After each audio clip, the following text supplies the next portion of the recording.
with that, I'm sure members will do more. A lot of them are doing things, and a bit later on, perhaps I will share with you some of the things that came in our survey. Okay, thanks a lot.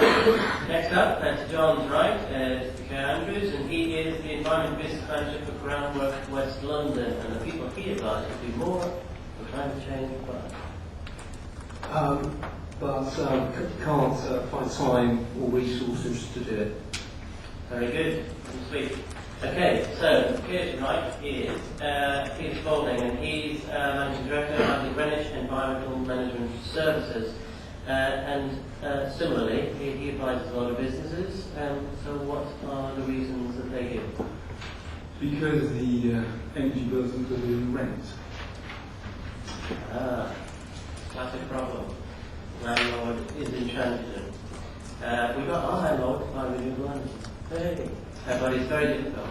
Very difficult. So that's how you do it. Okay, so this right, you've already heard from him, but he's going to now answer the question, maybe from your our colleagues' perspective and the stuff that you've heard from Devon business. One of the challenges we're facing is we supply over 6 million expanded polystyrene pots for our meals. It's a phenomenally successful material. It's very readily available. It's sterile. It's tough. It's got great insulation properties. The technology at the price people will pay isn't out there to create something that is biodegradable, because we've decided that instead of using corn to make PLA, which is plastic we could make from corn, we decided to turn corn into alcohol and burn all the corn in cars. So at the moment the technology isn't there to make some really big step changes. Okay, technological problems. And finally, right there up on the right, on my right anyway, is Sean Russerick, and he is Director of Global Action Plan, very innovative organisation in case you don't know about it. So, Sean, what have you heard? I'd like to do more about climate change first. Two things. Externally, we'd like to do more about climate change, but all the European money we get has so many strings attached to it, it's actually incredibly difficult to give practical advice to small businesses cost effectively. So, for example, we have to give small businesses 5 days advice to qualify for a fund, even if it's just a chip shop only. Internally, we'd like to do more, except we don't control our own building, so I managed to get grants for us to put renewable energy solar panels onto our very flat roof, but the landlord wouldn't have it. In terms of staff buying, we had such good staff buying to save energy that my safety risk has shot up, because everybody turns the lights off, so when you head downstairs, you need a cup of tea. Very good. Okay, so you've got quite a few problems, and there are dozens of others. It's a challenging sector for any of you working in. So I'd like to hear from you now. I'm particularly interested in your own stories about how you work with, or you are an SME, what you try to do, and use that to gain advice from the panel. So, small companies, how do we get them going? Who's going to be touched?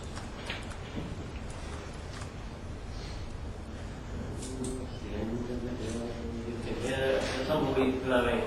All right, well, I'm going to start going while you think of a question that you want to ask. There's a classic tension in small companies. What do I do? Do I skill up internally?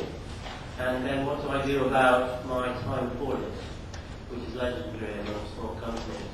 Or do I get an external advisor in, which may or may not cost me money, and it might be fantastic, and we've heard some very good advisors in the case studies. That's some good advisors. But what happens when they disappear again? They inevitably do. So, I wonder if you've encountered, panel, that difficulty, that tension. What is it? How much do you invest internally?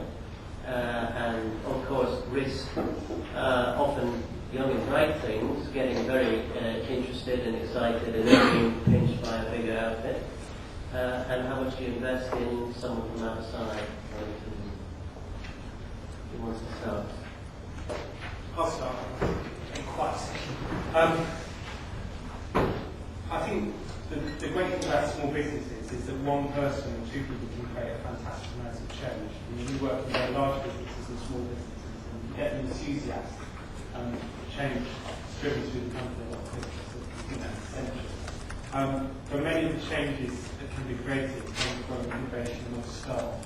And we've always been particularly keen to engage staff in doing the measurements to start with, because when staff can do investigations themselves, they're often quite shocked at what the company's wasting in terms of resources or energy.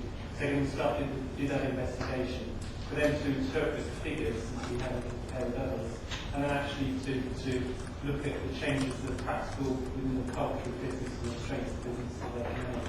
So you do need that enthusiastic champion to start with, but then getting staff engagement and start to run that discovery at the time, we think it's very essential.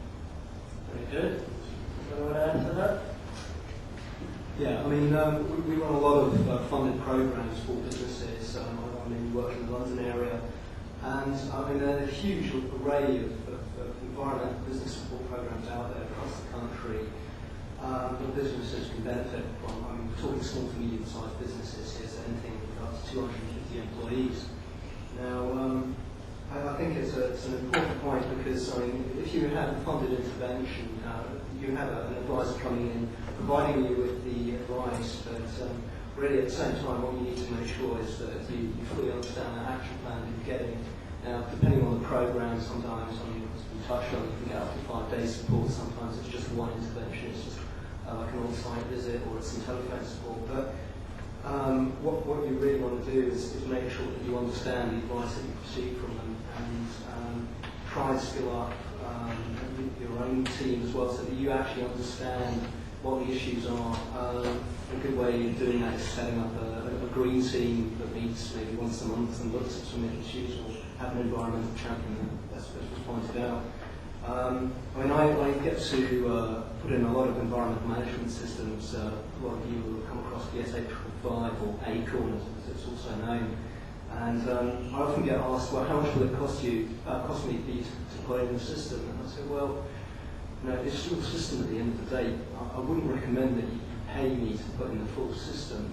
I can give you the training, I can give you the skills, I can give you advice in some of the technical areas, but what I really recommend is that you take ownership of that system and you run that system, because otherwise, once I'm gone, the system's going to fail. And there are a lot of consultancies out there that put in full systems and walk away, and it's quite dangerous.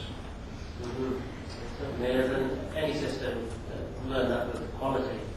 Years and years ago, people still aren't learning the lessons they wanted yesterday and by somebody else. John, do you want to? Yeah, I agree with most of the points that have been said.